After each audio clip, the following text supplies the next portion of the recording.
All right. Good afternoon, everybody.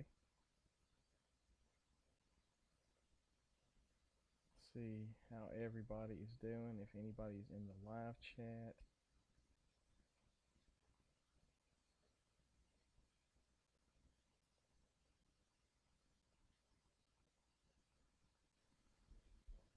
Okay, we'll start this over here.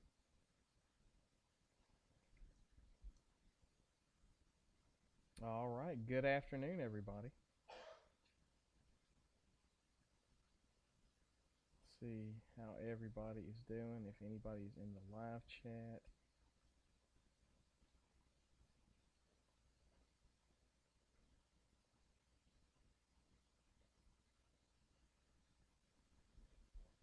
Okay, we'll start this over here.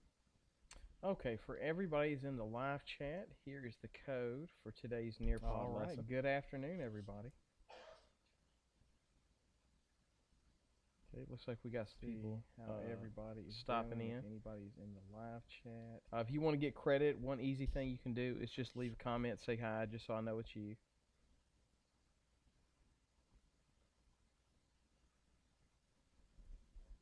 Okay, we'll start this over here. Okay, for everybody's in the live chat, here is the code for today's Nearpod lesson. All right, good afternoon, everybody. Okay, it looks like we got some people how everybody is stopping doing, in. If anybody's in the live chat. If you want to get credit, one easy thing you can do is just leave a comment, say hi, just so I know it's you. Joins in, and then we'll get going. All right, there we go. We got some people saying hi. This over here. Okay, for everybody's in the live chat, here is the code. What is going on today's Nearpod lesson? All right, good afternoon, everybody. Ty, see, Carter. Okay, it looks like we got Williams pulled their message back. Stopping in. Everybody's in the live chat. If you want to get credit, one easy thing you can do is just leave a comment, say hi, just so I know it's you. Joins in. Okay, yeah. So basically, in a nutshell, whoever Grim is. Hi, Ashley. All right, there we go. We got whoever Grim is, basically what you need to do is you need to go ahead and pull up Nearpod. Okay, for everybody, just follow along. It's going to have questions. It's going to feel similar to class as best as I can simulate using this live stream. I did want to tell y'all, look, I appreciate y'all tuning in and watching and participating in your education. If you want to get credit, I know you do. Y'all are probably just so I know as inconvenienced by this as I am. Okay, yeah. So basically, in a nutshell, whoever Grim is. Hi, Ashley. All right, there we go. Whoever Grim is, basically what you need to do is you need to go ahead and pull up Nearpod. Okay, for everybody, just follow along. It's going to have questions. It's going to feel similar to class as best as I can simulate. Using but yeah, thank y'all. Are y'all able to hear me? I did want to tell y'all, look, I appreciate y'all tuning in and watching and participating in your education. If you want to get credit, I know you. Okay. Let's see. Let me see if I can turn my mic up.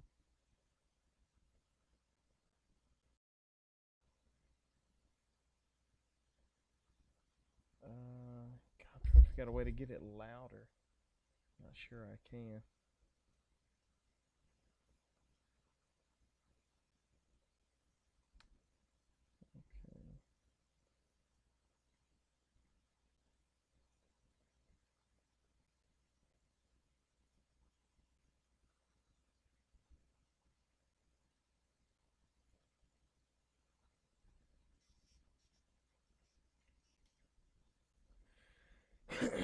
Let's see. Give me 1 second while I fool around with this. I'm trying to make it louder and not echoey.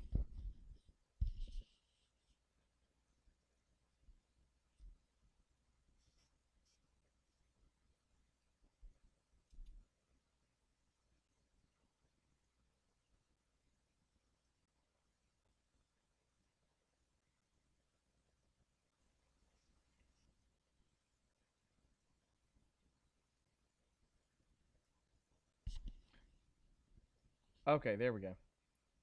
All right, so yeah, so basically you just enter the code as in go ahead and pull up Nearpod, and the same way you normally do, and just use this to enter the code, and we're going to be following along together.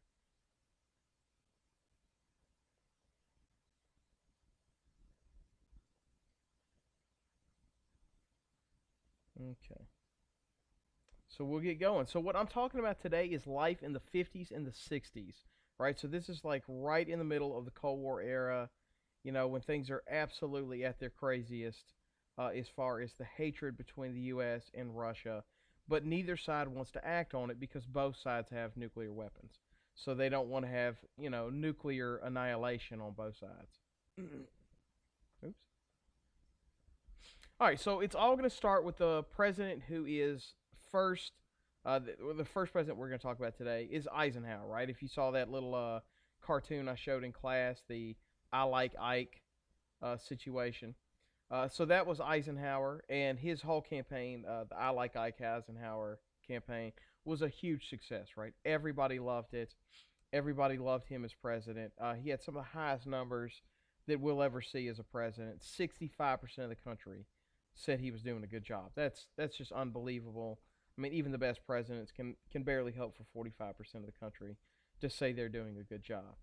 He's going to build on FDR's New Deal. He will do other progressive things. So I want you to understand, this is a Republican, right? So this is the same party of, say, a Donald Trump or George Bush or Mitt Romney.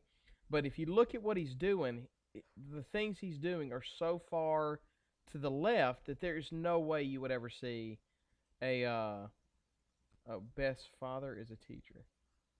Okay. What does it do?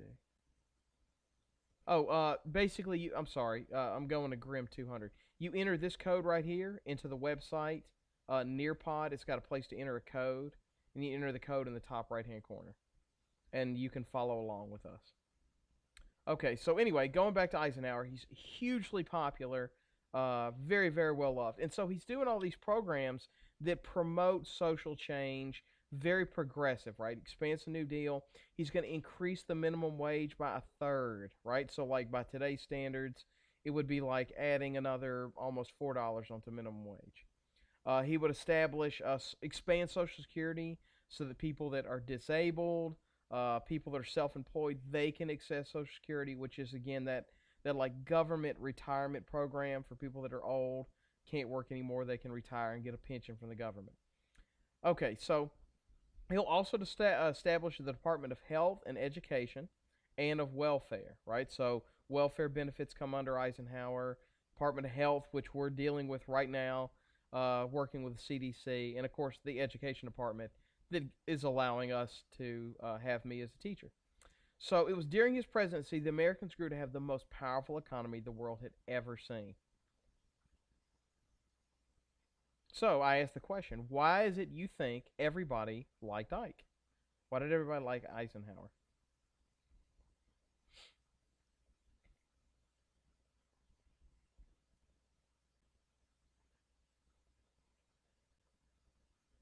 I see Ms. Patel's joined us. Welcome, Ms. Patel.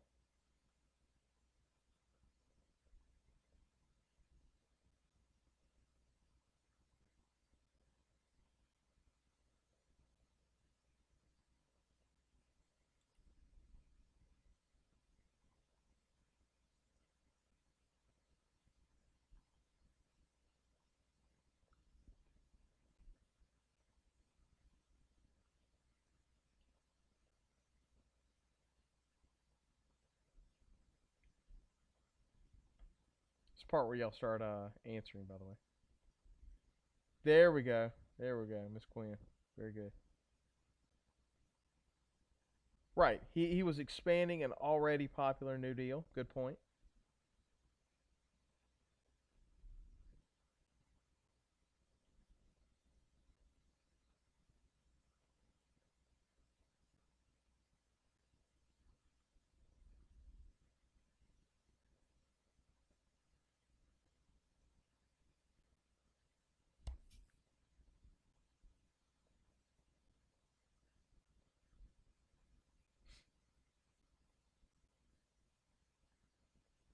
Oh, Grim, you must yeah,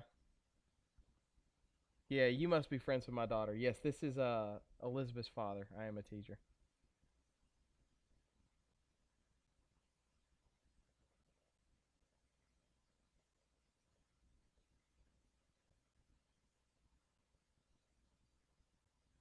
Okay, good point. Yeah, that he was loved because he was for the people. Very good.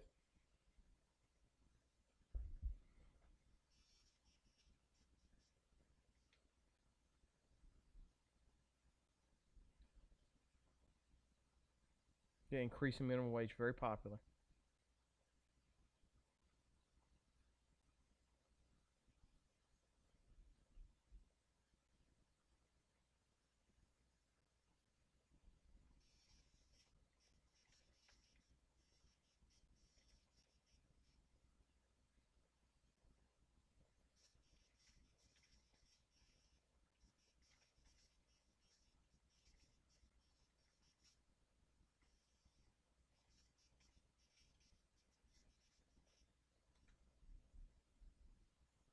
Okay, looks like everybody's pretty much answered. Waiting on Luke and Miss Patel. Okay, Riley, waiting on you. That's right.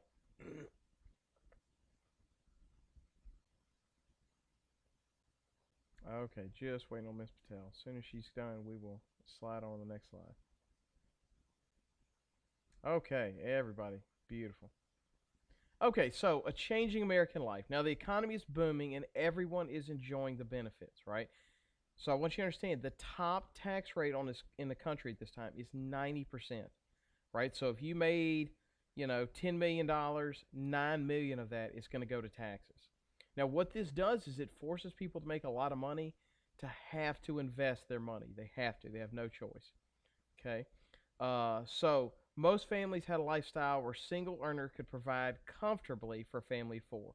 They could own cars, they could own homes, go on regular vacations. I often tell this story in class. My grandfather, right? He had a regular, uh, normal run of the mill job, and he was able to provide very comfortably with no college education for me. I'm sorry, not for me, for my aunt. I'm sorry, my uncle, my mom, and his wife. Just him as a single family earner, right? So the average earner earned way more back then per person, right? So, the thing I try to compare it to today is, can you imagine being somebody who's like a shift leader at McDonald's and that's enough to support two kids and a spouse and pay for both your kids to go to college? I mean, I can't even imagine what that would be, right? So, like, just today, if you're that same shift leader at McDonald's, you're probably working two jobs just to survive, right? Back then, college is extremely cheap, uh, or free in a lot of cases. And new cars are going out everywhere. And that's when Eisenhower is going to actually build the first interstate system, so that people could travel around. And of course, that's going to promote people living a little farther away from the big cities, right? Like as I'm talking to you right now, I'm talking to you from my house in Denham Springs, right? So I couldn't do that until we had interstates, right? Everywhere I go, you've got to hop on the interstate. So as a question, how does lifestyle in America compare to that of today, right? How is it different? Can you imagine living off welfare and still being able to save money as opposed to today? So how do you think lifestyle is different then than it is now?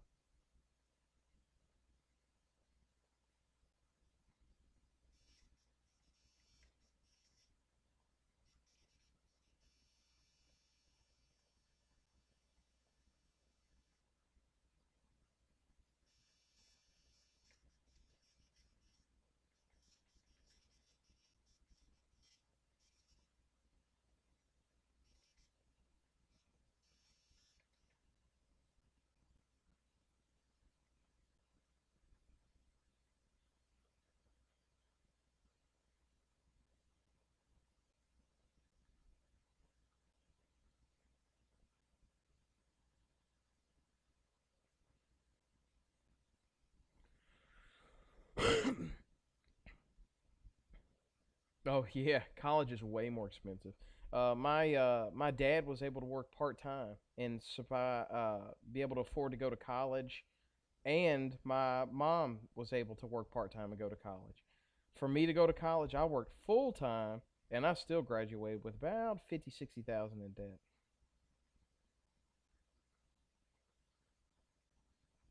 Yes, good point. Education was much more accessible.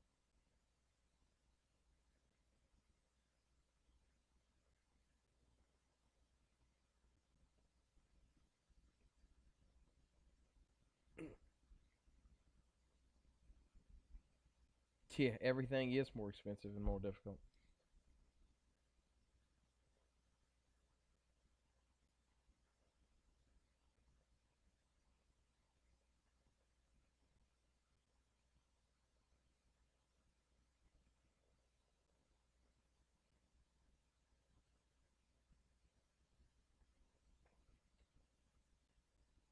Yeah, and Diane has a good point too. That this kind of one thing that we're all kind of struggling with is how do people save money now?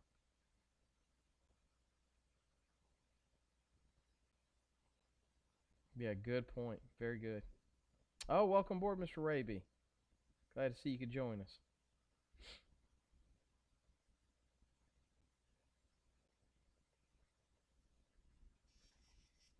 Yeah, Mr. Raby, you're fine. Just hop on in. Go ahead and start answering with us. No problem at all. Glad you could join us.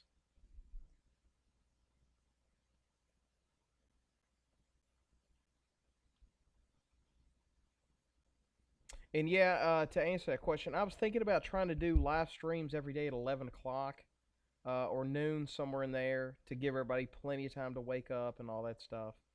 I might even think about doing two live streams a day, maybe one in the morning and one in the evening.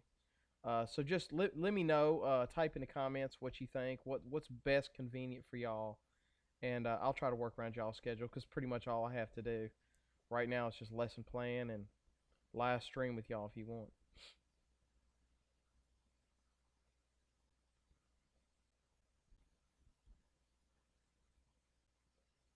Okay, just waiting on Ashley.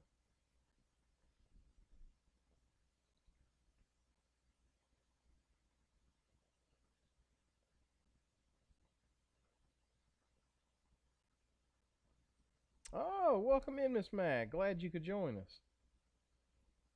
Yeah, I think I might. I might do two a day. I might do two a day.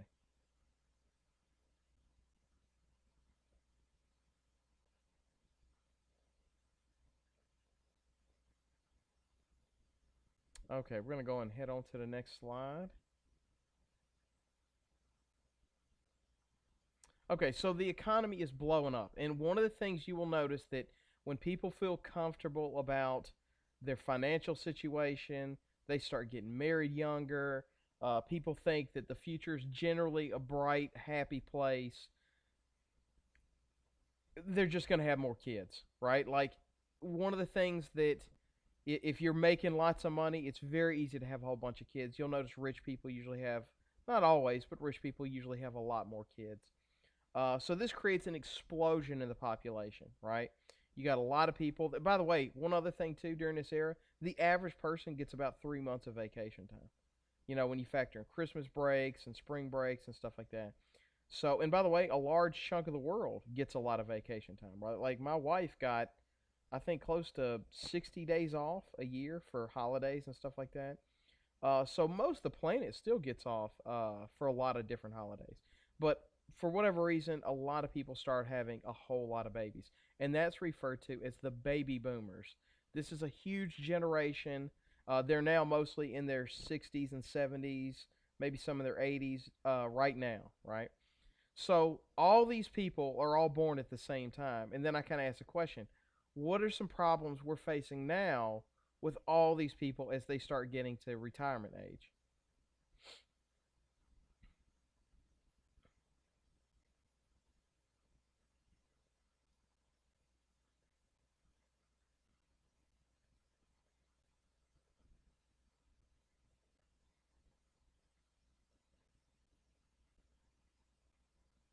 And one of the things I want you to think about too as you answer this question is think about it in terms of, as I say this, like we have the coronavirus, right? What is one of the issues that we're facing even now with all these people that are elderly that make up such a huge chunk of our population?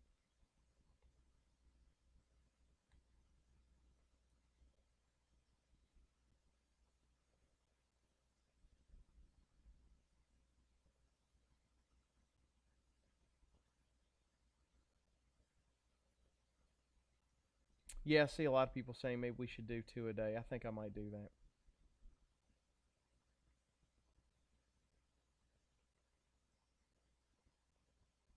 right? There's a lot of old people that have to be taken care of. Okay, and I want to highlight this one right here. This is a great answer right here.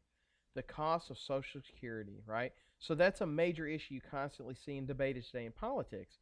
How do we deal with all these people that are all going to start drawing Social Security at the same time? Right, that's a huge issue. Very good. Ashley also puts in too. They are all having health problems, right? That's another one too. Think about the. I hate to hesitate to use the word burden, just because I don't consider elderly people as a burden. They worked hard all their life. They deserve to be able to retire.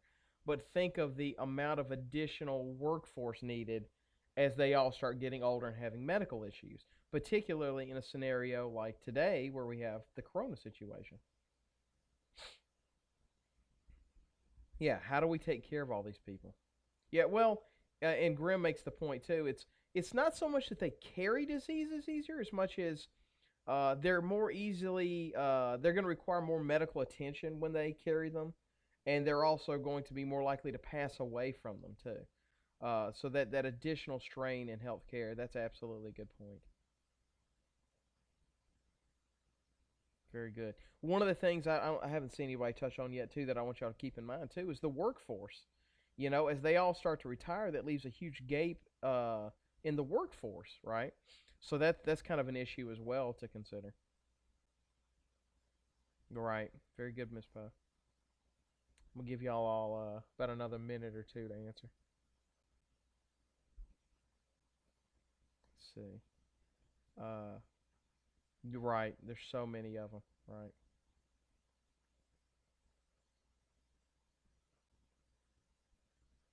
Oh, Miss Ross is in here. Welcome, Miss Ross. There you go. That's another great point too. Think how many people right now are vulnerable. I don't know if y'all have noticed this, but if you're over 60 years old, I mean, if y'all got corona, and I'm not wishing anybody to hear this gets corona. I'm not wishing that at all, right? But if y'all get corona, it's probably just going to be a really bad flu. That does not mean run outside and run around and try and get it. But if you do get it, it's probably just going to be a bad flu, right?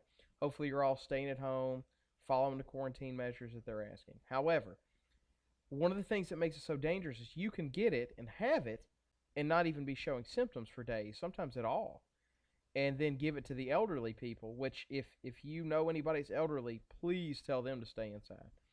But Miss Ross makes a good point is, man, for this COVID-19 situation, it is really, really massacring the elderly. It's really rough on them. All right, so let's move on.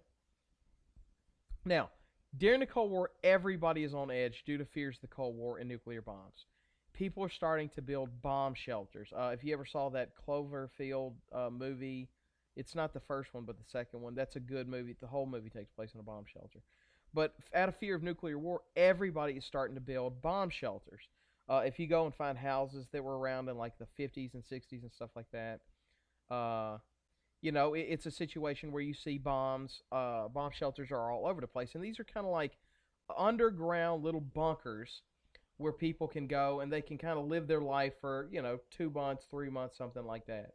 But they're very popular during the Cold War era, and it kind of shows you just how tangibly afraid people were of nuclear bombs.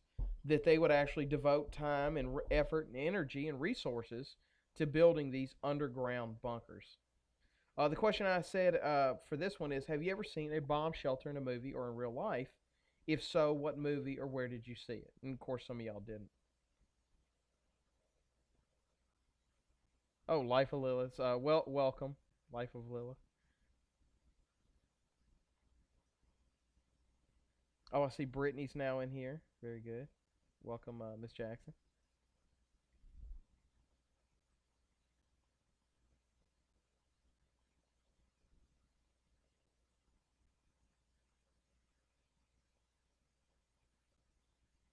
Yeah, and the funny thing is, if I'd asked this question 20 years ago, all of y'all would be saying yes.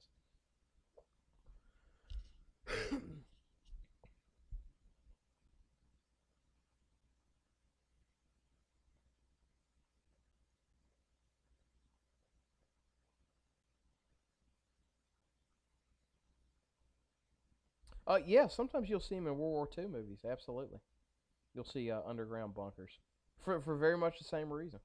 Worried about getting bombed.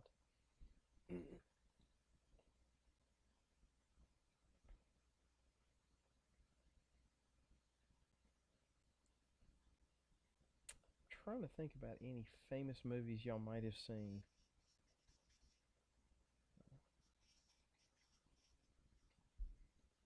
Underground Bunkers.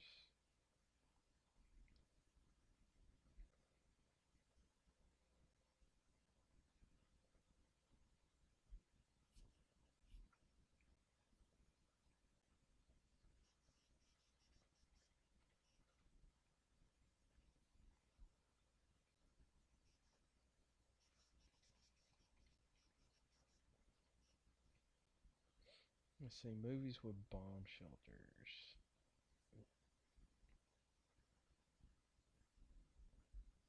Oh, IMDb actually has one. Oh, Parasite has one. That new movie, Parasite. There's a scene. Oh, if y'all seen Twister. Y'all ever seen the movie Twister where they all get down to that little bomb shelter to hide from the tornado at the beginning? That's one.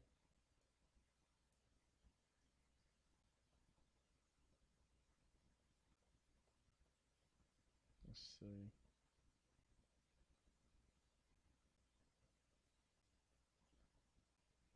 Yeah, it's the only one I can think of. Maybe it's Twister. Oh, Parasite. Somebody had it. Parasite. Yeah, Parasite's got one. Yeah, and that Benghazi World War II documentary. Yeah, a lot of those will have them.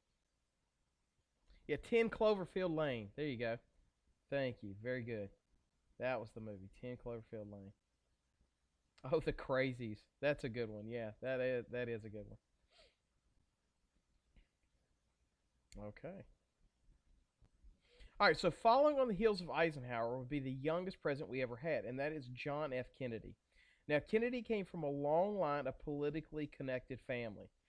So it was almost like he was kind of like U.S. royalty, so to speak. His parents and his grandparents had all been very heavily involved in political power and stuff like that. And he would have this debate, and it would be the first major televised debate in U.S. history, right? Up until that point, all the debates were over the radio. And you got to realize, not everybody had a radio. Television. Not everybody had a television. And so when he debates Richard Nixon, a lot of people listening thought Richard Nixon was doing just fine. But when Richard Nixon has this debate, you can see he's visibly shaken, he's sweating, he looks disheveled, he looks like he's nervous. And a lot of people say that this cost him the election because he was the vice president, the most popular president we'd had just about since Washington, right? And so he's going to end up losing this election, and a lot of people say it's because of this debate. And here's a little video for y'all to watch with it real fast.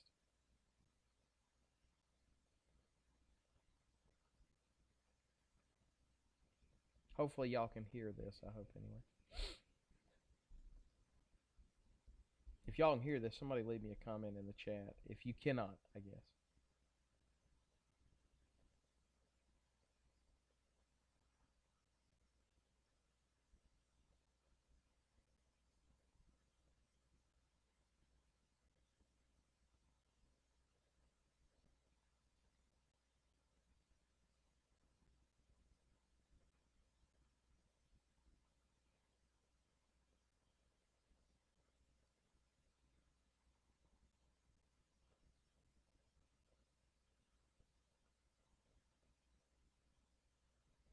Oh, y'all can't hear it? Okay. All right. So that is a bust. We'll have to ignore that then. But basically, in a nutshell, it's just talking about the debate. And it kind of goes into elaborate detail how, he's sweating and he just looks really nervous.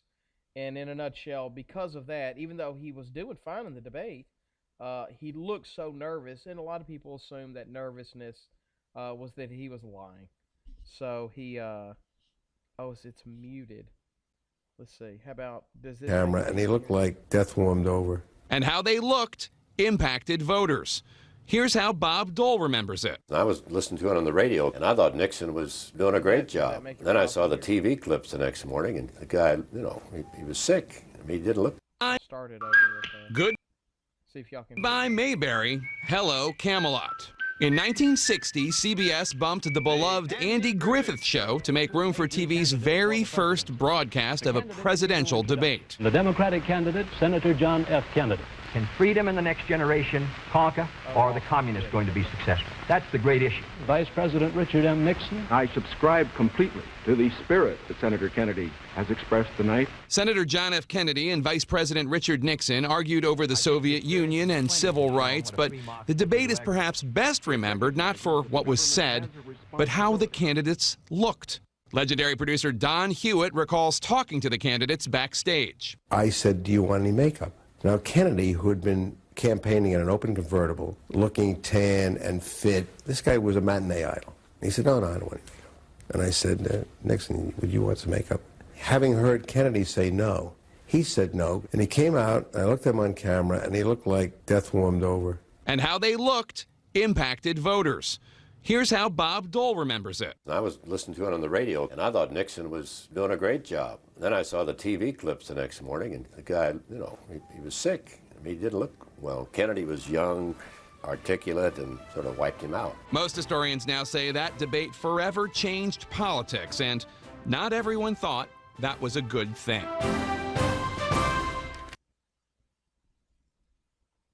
Okay.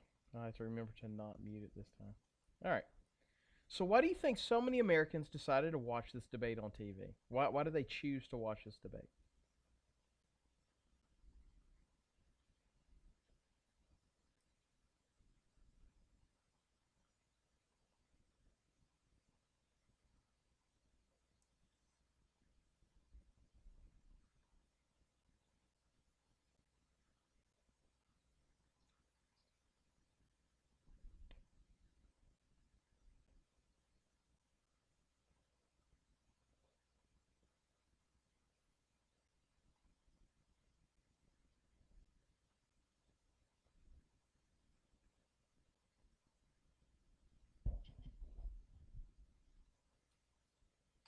Okay, good answer from Grimm. Yeah, they can see their expressions and how they're acting, right? So it's easy, and I want to touch on rabies, this one right here. Yeah, it's new, right? I mean, if all of a sudden your TV could shoot a hologram out of it and you could have the debate out in the middle of your living room, a lot of y'all that had never normally watched television would probably tune in to go see the hologram television pop out of your TV. Yeah, get a clear vision of what's going on.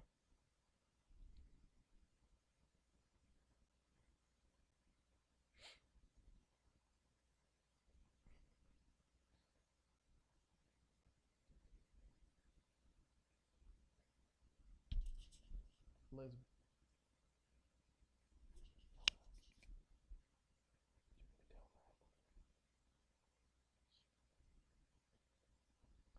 Yeah, and Grimm, my daughter says hi, by the way. And now she's embarrassed.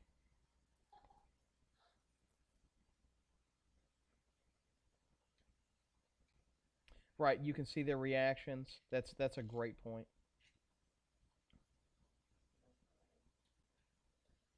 Right, and I want to stress this too. Television is brand new, right? A lot of people, that's one of the first things they'd ever seen. Right, you get a good idea of what's going on.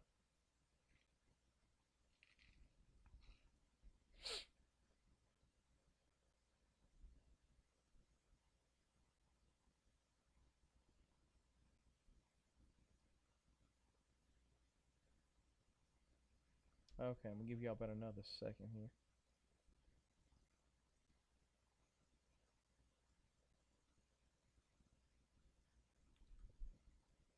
Okay, let's move on. Okay, so as I said in that previous lesson about the space race, right? If you remember back, the major places where we had NASA, if you remember back when I told you about that in the space race, they're all places in the South, right? You got Cape Canaveral down in Florida. You have the Stennis Center right there on that Mississippi border. You got Houston. You got Huntsville. These are all places, right? So like that Stennis Center is like right in this area, if you see it, where my pointer is. Houston's like right over here. The one down in Florida is like right in this area, and the one in Huntsville is like right in there. So these are all areas that are in the South, right? So all these areas that are building all this technology in the South start becoming really advanced through the technology that is being created there. Maybe not so much today. Of course, if you go to Houston, you can still see it's a pretty advanced city. But this whole region right here starts becoming known as the Sun Belt. And if any of y'all follow college sports, I know my where I first went to college, the very first school I went to was a place called South Alabama. I think Southern is part of the Sun Belt Conference, but that's where they got the Sun Belt from, right? This is the area where sun shines on the country the most, right? So the question I ask is, what is an innovation in your lifetime that has impacted the things you use? Now keep in mind, innovation, not invention, right? So an invention would be like if you had a flying car. An innovation would be like if it's an improvement over something you already had, right? So if you're talking about a TV becoming a 4K TV, or something you already use becoming more advanced. What are some innovations that have impacted your lifetime? Things you use.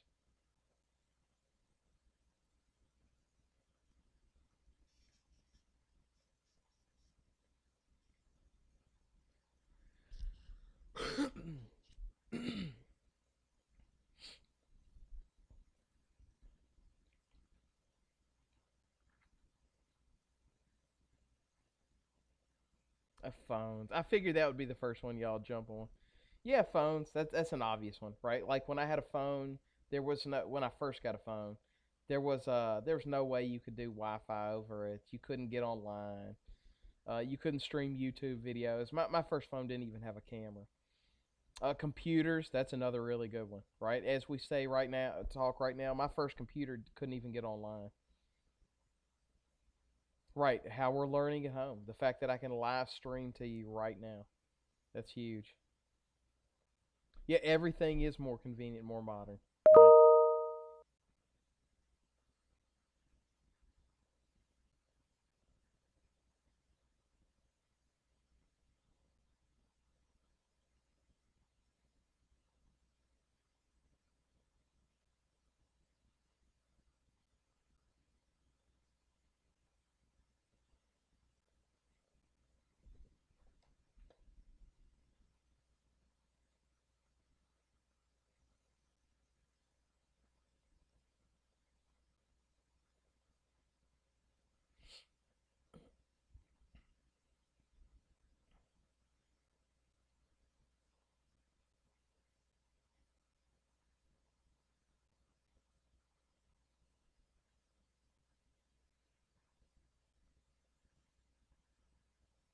Kiosks. Yeah, that's a good one. Yeah, that's a good one. The fact that I can just walk into a Taco Bell and walk over to a kiosk and place my order. That's a good one. Yeah, televisions, right? I have a smart TV. Oh, transportation. Yeah, if you go back in time long enough, it's like the average car could only go about 20, 30 miles an hour. Yeah, now I can stream satellite radio in my car. That's a good one.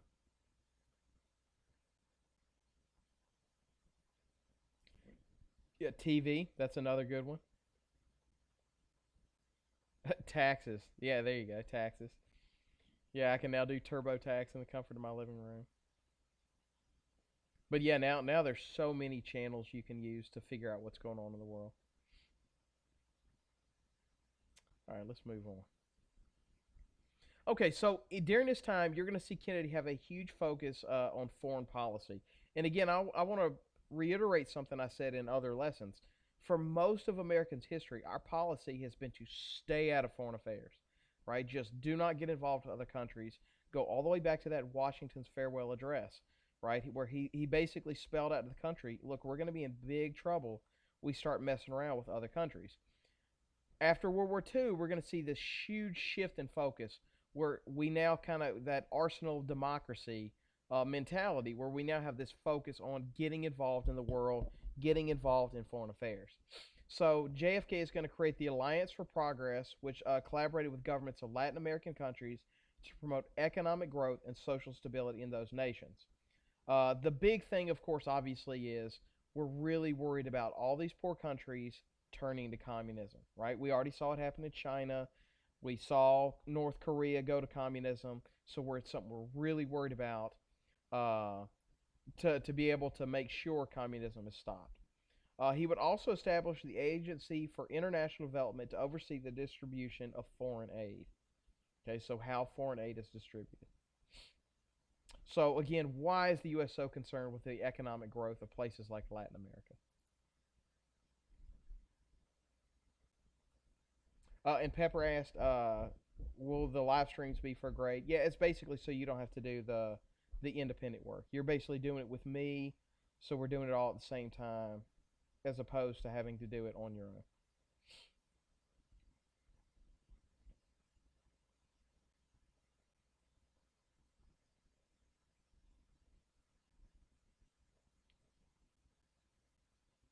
So why are we so concerned about the economic growth in Latin America? What are we worried about happening? There you go. Quinn absolutely hit the nail on the head, right? We see it happen in Cuba, right? We see Cuba go to communism. So it's something we're definitely worried about. And of course, why are we so worried about it in Latin America? Right? It's because it's in our own backyard, right? We don't want enemies of democratic capitalism right next door to us, like we have in Cuba. Right, Miss Ross got it too. Very good.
Yeah, lead to communism. There you go.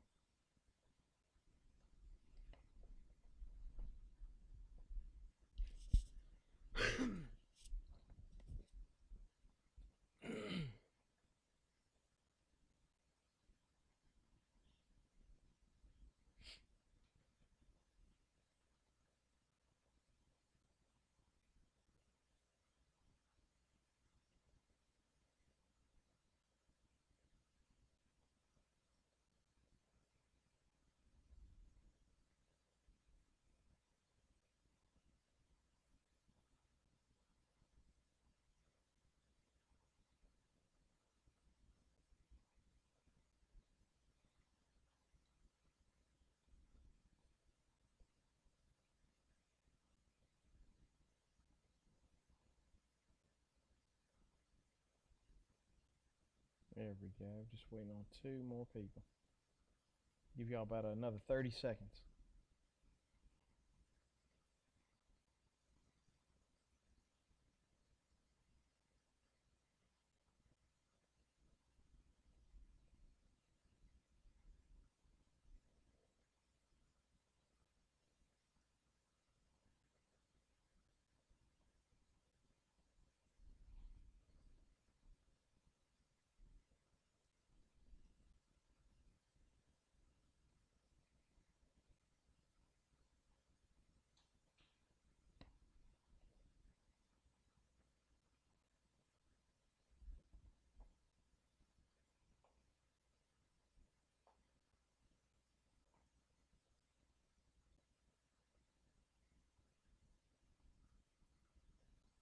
Okay. Now, one of the next steps he's going to do is the creation of the Peace Corps, right? So FDR comes up with this, and this is kind of like a humanitarian project. And we still have this today. You can go and join the Peace Corps. And basically, you just go around places like Asia, Africa, Latin America, and just do projects, right? Whether it's building hospitals, building housing, stuff like that. Things to kind of promote goodwill towards America across the world.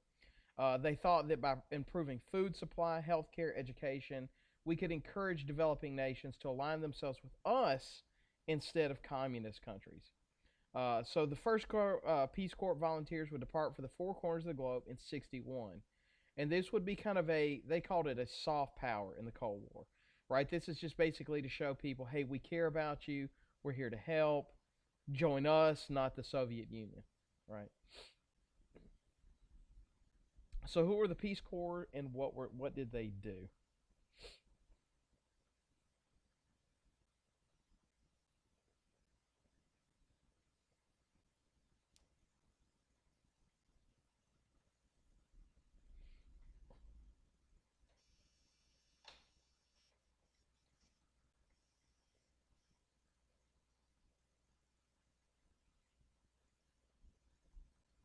Ms. Ty asked a question, though. Although our economy has grown, why haven't we fallen to communism? And one of the things that I would point out to that is, we like to think of communism as this terrible world, and that comes out of the Cold War. But there's a period of time leading up to the Cold War where there was actually a communist party here in America. I think a major part of it is the stigma that comes with it. Even to the point where it carries over into socialism, right? So like when you hear people talking about socialist policies, you've heard Bernie talking a lot about Medicare for all. There's still such a stigma attached to anything to do with communism that even socialism kind of falls prey to it, even though most of the entire planet has some form of socialized healthcare. But good question.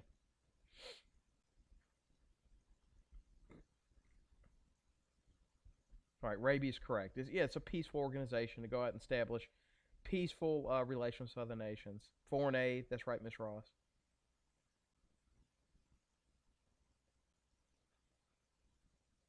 Right, volunteer program, that's right.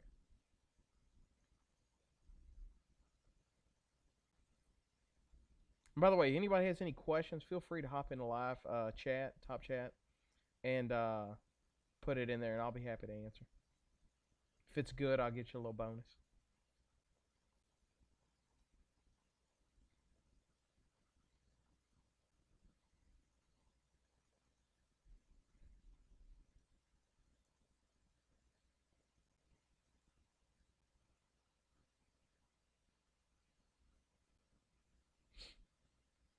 Okay, I'm going to give y'all about another minute to answer this.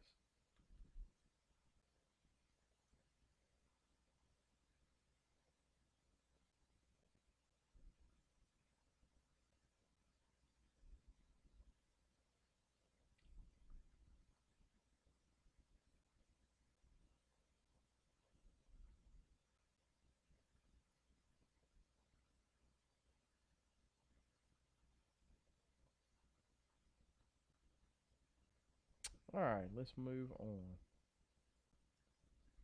Now, JFK is going to face his first real test, and that is going to be as Cuba starts to fall to communism.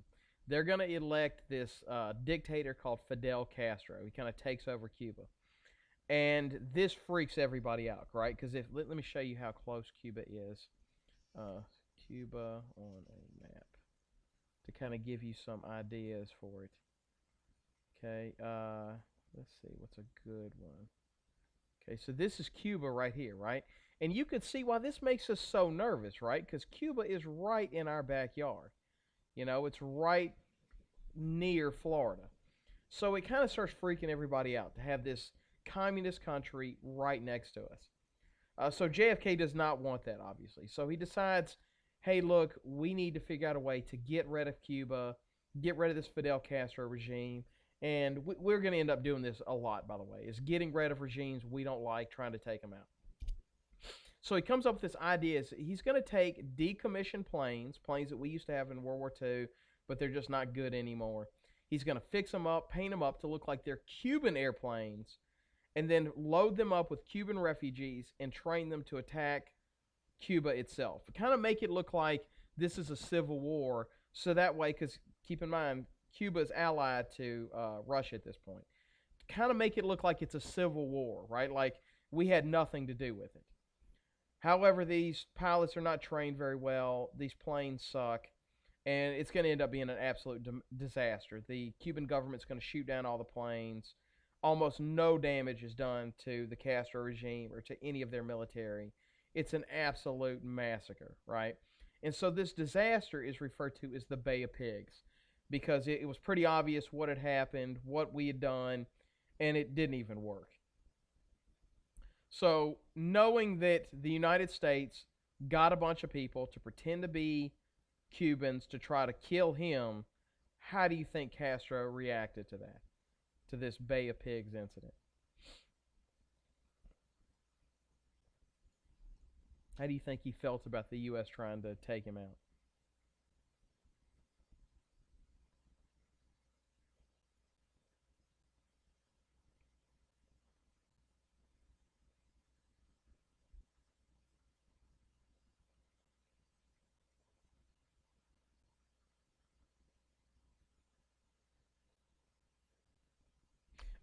Carter asked the question, are they still allies with the Soviet Union? They are. They are still allied to the Soviet Union. Absolutely they are. And we still don't like it. Which is, by the way, one of the major reasons why, even though countries like, say, China have done far worse things than anything Cuba's done, it's why we have such terrible relations with them and why we still sanction them into the ground no matter what they do. Right? If you look at the human atrocities of China and compare that to Cuba, it's not even close. I mean, we all saw, for example, Japan, right? The raping of Nanking. We're perfectly fine with Japan now. But we don't mess with Cuba just because we don't like having that communist dictator right in our backyard. And Fidel Castro's not in charge anymore, but his kids are. Right, a lot of y'all put in there. Yeah, of course he's enraged, right?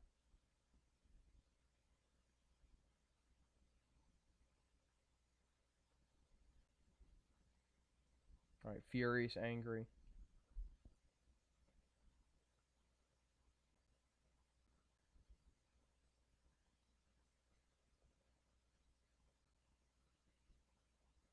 Right, felt attacked.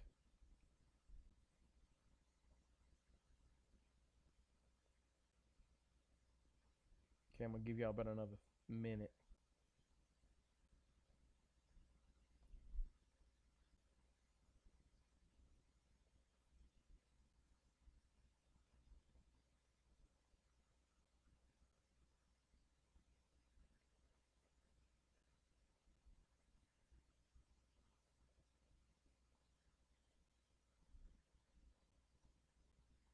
Yeah, and you got to realize Castro thought he had a good relationship with the U.S. He had actually been to New York and stuff like that. He had no idea that we were plotting to have him overthrown. Okay. Okay, so with this event, the Soviet Union realizes they got to start helping their ally. NATO, which remember that's the North American trade organization, or treaty organization, is completely surrounded the Soviet Union. So let me show you where Soviet Union.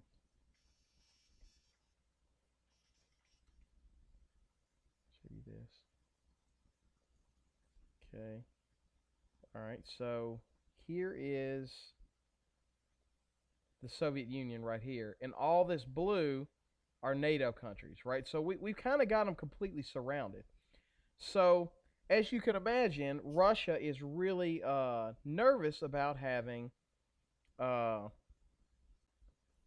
somebody right in their backyard and surrounding them with nuclear weapons, kind of aimed at them. So what Soviet Union would love to have is the ability to call upon an ally to shoot us if we shot them. So they start thinking about the idea of just giving nuclear weapons to Cuba. So that way, if we ever tried to mess with them, they could call on Cuba to start nuking us. However, the missiles are missing their warheads. So they basically start trying to plan to send warheads to Cuba. So why do the Soviets want to send missiles to Cuba? Why would they want to do that? Just give Cuba missiles.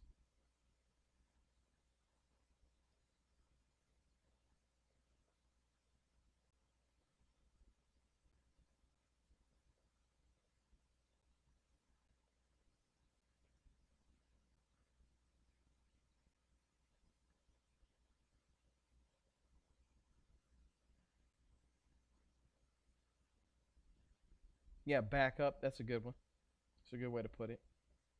You know, just to guarantee safety. That's a great response, right? Rabies response. To have Cuba defend them if they're attacked. That's right.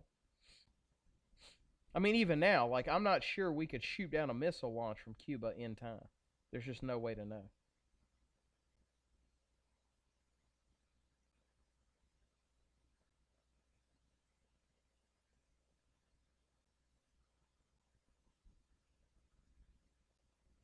Right. Have Cuba nuke us if we start attacking them. Good call.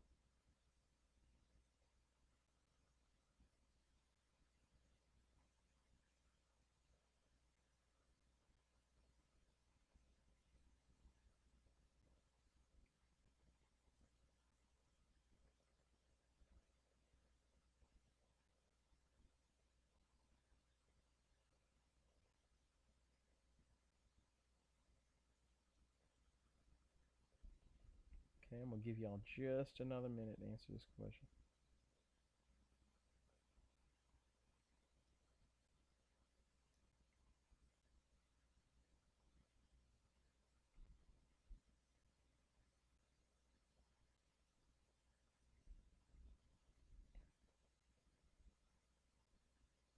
Okay. We're going to move on. Now, the Soviets begin sending their warheads, and they see what is an illegal blockade, right? We just have the entire nation of Cuba blockaded off with our battleships and stuff like that. But the ships move on the blockade, right? Keep in mind, these are not military vessels. These are just regular boats carrying missiles. They can't launch the missiles, but they have them. Now, secretly below them is nuclear subs. So they do have the ability to wage this naval battle right then and there. This mixed with an accidental pilot flying into Soviet airspace led the Soviets to agree to pull back arming Cuba if the U.S. promised never to invade Cuba. Okay, so we accidentally fly a pilot into their airspace, but this Cuban Missile Crisis, basically, they try to make a run on our blockade, we line up the blockade, and it's kind of the situation of who flinches first, right? Do they back down, or do we do? So at the very end, yeah, if your answer is failing to load up slowly, it'll still show up, so it'll be fine. The world is almost destroyed in this event, right? But just through dumb luck, the Soviets are willing to back down because they think this accidental plane flying around in the Soviet Union is actually has a nuclear bomb ready to drop on them. So they kind of back down at the last second, and the crisis is averted. Okay, but we were really close to having all-out nuclear war over this Cuban Missile Crisis. So here's the question. What do you think would have happened had Russia not blinked and tried to test the naval blockade?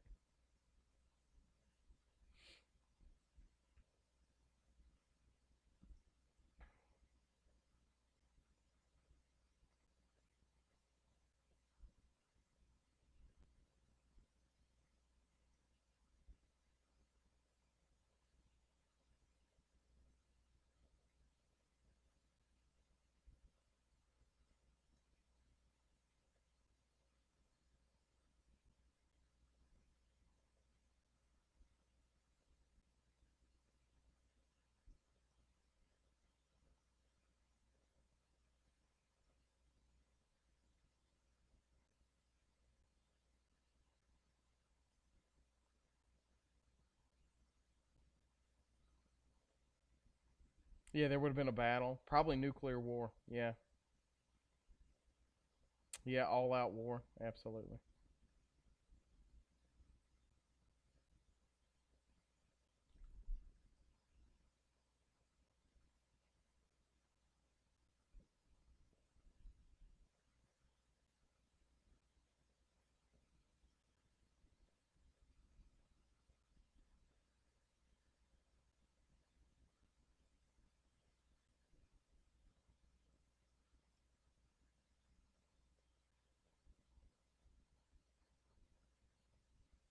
Yeah, you know, Miss Poe put this answer in there, and she's not entirely wrong. Like, it could have been the end of the world at that point.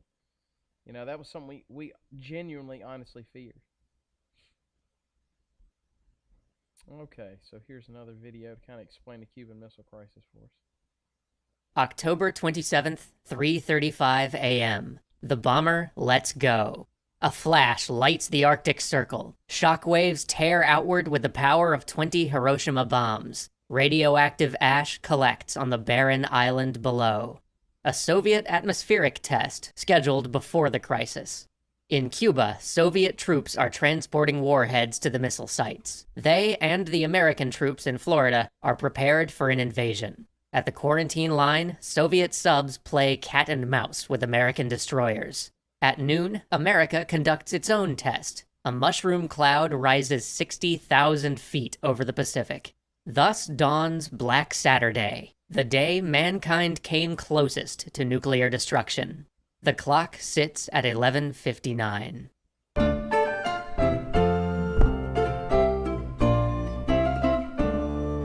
This Cold War series is brought to you by Dominations. If you want to get your Khrushchev on, check out the link in the description.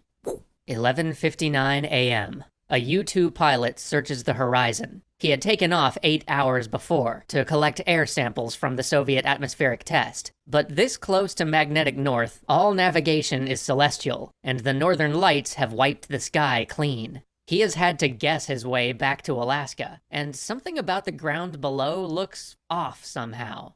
Little does he know, Soviet jets lurk 15,000 feet below him, ready to strike when he descends. He's just flown into the Soviet Union. At the White House, XCOM is at the end of their rope. They'd nearly agreed to accept Khrushchev's deal, pledging never to invade Cuba in exchange for Russia dismantling the missiles. But 2 hours ago, Radio Moscow broadcast a new deal. Khrushchev also wants US missiles withdrawn from Turkey. The new Soviet position is tough because it's so reasonable. Missiles for missiles. It would go down well at the UN. Kennedy leans toward accepting. The missiles are obsolete and due for withdrawal anyway, but the Hawks revolt. This will break NATO. It's trading away an ally's safety for our own. Rival factions in XCOM begin drafting their own responses to the offer. Meanwhile, the generals are preparing for air sorties in Cuba, starting Monday. Kennedy convinces them to delay until Tuesday, but time for diplomacy is running out. Then, they hear that a U-2 is overdue from Cuba. At 1 p.m., generals are rushing to put the U.S. nuclear force on full alert. In the event of war, they need everything ready, even if it means cutting corners. Nuclear weapons are supposed to work on the buddy system, where no one man is able to fire. But in the chaos, that's waived. Single-seat jets are equipped with tactical nukes. To get the new Minuteman missiles online, commanders jury-rig a solution that bypasses safety protocols. If an error occurs, the Minutemen will launch within 30 seconds. At 2:25 p.m., the lost U-2 pilot, out of fuel, finally glides into a rural airstrip in Alaska. For 2 hours, a navigator has been carefully guiding him in by radio. Only then does he learn that his excursion over the USSR lit up every Soviet air defense system in the sector. MiGs hunted him the whole time, thinking he was preparing for a bombing run. His legs give out. At 4:20 p.m., XCOM is beginning to question everything. Why did Khrushchev offer 2 deals in 24 hours? In fact, how do they know they're negotiating with Khrushchev at all? The tones of the messages were pretty different. What if there was a coup and the Red Army has taken over? They're going in circles now. Then they hear the news. The overdue U-2 isn't coming back. The Soviets shot it down. Escalation. At 5:50 p.m., Khrushchev phones his family. A car is coming to pick them up. They're going to the vacation house. Don't ask questions.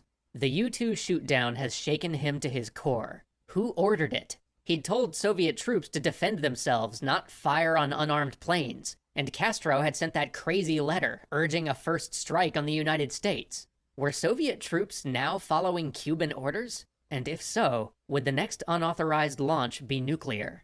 He gets a report. A U-2 violated Soviet airspace. Kennedy is pushing this too far. It's 6:30 p.m. For 2 days, an American destroyer has played cat and mouse with a Soviet sub, and now they've finally caught it. For a half hour, they've signaled it with grenades. No response. Now it's time to roll out something bigger. Practice depth charges. Moscow knew that the US Navy would use this signal, but no one told the submarine crews. Below, the captain of the B-59 is going mad. The sub's cooling system is broken. It's 130 degrees in there. Drained batteries force the crew to live in the dark. Unable to surface while being pursued, they haven't talked to Moscow in 48 hours. They have no idea if there's a war on. And the grenades, it sounds like someone beating the hull with a sledgehammer. And then, wham! That was a depth charge. The war has started. There's no other explanation. The captain gives the order, load the nuclear torpedo. If his crew's gonna perish, they're gonna take the American fleet with them. At 7:30 p.m., XCOM has outlived its usefulness. Kennedy withdraws with a small corps of advisors to try and figure out how to accept the missile swap while still preserving NATO. And they've got a plan. First, they'll send a public letter agreeing to Khrushchev's first offer. The US will never invade Cuba. Bobby will deliver that letter to the Soviet ambassador, along with a second secret offer. Half an hour later, the ambassador is shocked at Kennedy's demeanor. Bobby has always been eager to pick fights, but now he's empty of bluster. Time is of the essence, Kennedy says. The military wants retribution for the U-2. We can accept the non-invasion pledge publicly, but we can't make an open trade for the Turkish missiles. But take the deal, he says, and the missiles will be gone in 5 months. And by the way, if this conversation leaks, the deal's off. The ambassador leaves at a run. It's 9:52 p.m. Wham! Another depth charge. It's now or never. They are gonna vaporize as much of the American Navy as they can. Normally, 2 men have to agree to fire B-59's nuclear torpedo, the captain and the political officer. They have both voted yes. But aboard this submarine is a third man, the flotilla commander Vasily Arkhipov, and he also gets a vote. Wham! An argument breaks out on deck. Arkhipov votes no. Wham! They need to surface and get orders from Moscow. It might end their careers, but it might also save the world. The captain calms, his moment of fury passing. It will be good, at least, to breathe fresh air again. B-59 surfaces surrounded by 4 American destroyers. Its ragged crew, which has traveled further than any Soviet sub in history, defiantly unveils the red banner of the Soviet Union. October 28th. It's morning in Moscow. Khrushchev has moved the Presidium to a vacation house outside the city. He can tell they are judging him for creating this mess. Reports are coming in fast. The KGB swears war is imminent. He's still trying to figure out who ordered Soviet troops to shoot down that U-2, and to decipher what message Kennedy was trying to send with the airspace violation. Then, Robert Kennedy's deal arrives. Khrushchev reads it out. The Presidium approves. Diplomats rush to cobble together a message, while Khrushchev composes a letter trying to calm Castro. Russian police halt all traffic as a car rushes the announcement to Radio Moscow. Things are developing so quickly, they're worried war could break out on the car ride. A broadcast goes out. The missiles are leaving, and the crisis is over. XCOM celebrates. Castro trashes his office. Khrushchev, finally, gets some sleep. These leaders had begun... Okay. And now's the coup de grace, the climb to the top. We're going to do underwater this time.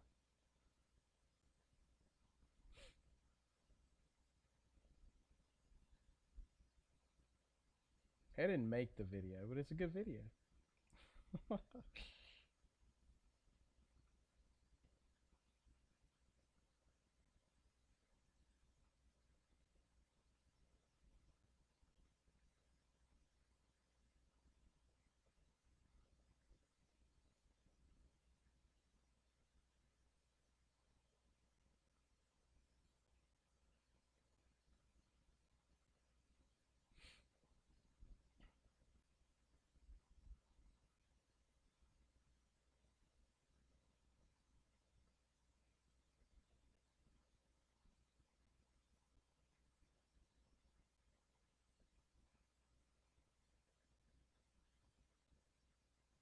All right, we got 9 of the 11 people.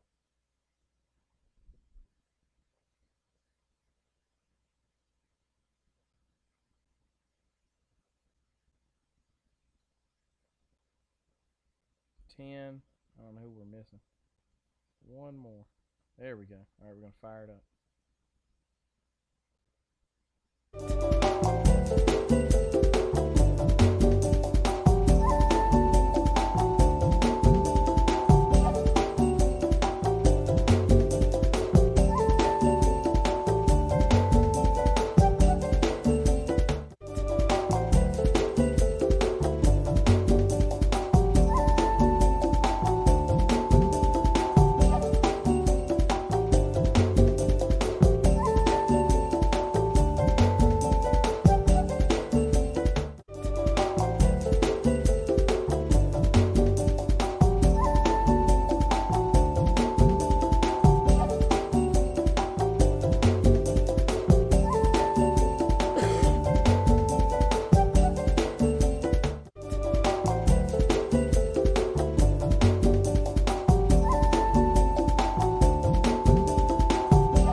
give you an opportunity to do this with me, to be able to explain it.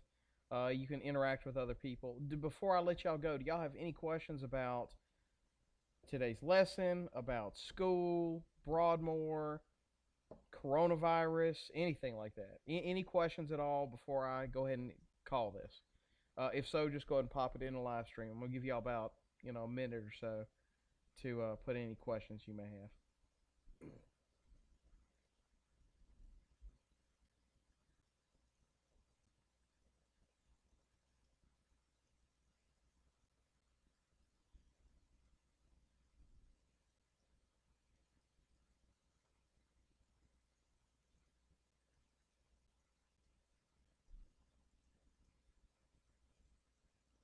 You can't hear me at all, or I'm just real quiet?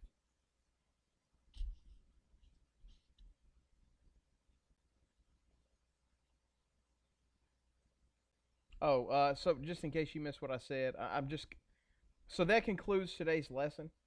If you have any questions, when will ACT testing be? So that is still play by answer, so to speak. They're talking about May. As the last I'd heard is when they're going to try and reschedule it. To be brutally honest, we have no idea. We don't know if there will be any ACT testing. We don't know if there is, when they'll reschedule it. And probably like things like LEAP testing, stuff like that. I know other states have just decided, like Texas has STARS, that's their version of LEAP. But they just decided to just get rid of it. So it's entirely possible. I don't know. That's the answer, the brutally honest answer. You got to realize, we as a country, we've never been through anything like this. Like, you have to go all the way back to the polio epidemic for you to see a disease or something like this that, pardon the pun, crippled our nation the way this one has. So the answers are, for that one, we have no idea for sure. It may even be a scenario where colleges just have to realize, hey, there was a huge situation. A lot of students didn't get the ACT. Just remove that from their requirements. So you're going to see a lot of things, different things being happen. Raby asks, what do I know about the coronavirus? So obviously, we're all being forced to go into quarantine. I'm in quarantine. The president says no more than 10 people in a room. I've seen other things that say 50 is what the governor called for. But basically, in a nutshell, the thing that makes this so dangerous is you can have it and be contagious and not know it. And then you can give it to somebody with a compromised immune system or somebody that's an elderly person, and you can kill them. So especially if you know some elderly people, you cannot guarantee you don't have corona. It's possible, especially considering everybody I'm talking to is young, mostly healthy. You can have it and not know it. So please be careful. I love my grandmother. I love my grandparents and my parents. Stay away from them as much as possible, right? You can go get them groceries, drop it off at their doorstep. But look, as much as you may want to hug your grandma, don't do it. I hope that if you have any other questions specifically about the coronavirus, just let me know. Let's see. If you do 2 live streams a day, will they be the same lesson or different? It'll be the same lesson. Yeah, it'll be 2 a day of the same lesson. Just give them multiple opportunities. I may mention different stuff in the lesson. You're welcome to, if you're bored and you're just sitting around the house and you just want to listen in and participate, you're welcome to do so. Let's see. Will we come back April 13th? Look, that's what they're saying. If you remember in class, me telling you that I would be shocked if we made it to spring break. I'm not psychic, but I said we'd be shocked. And, of course, little did I know that Friday would be the last day I saw many of y'all.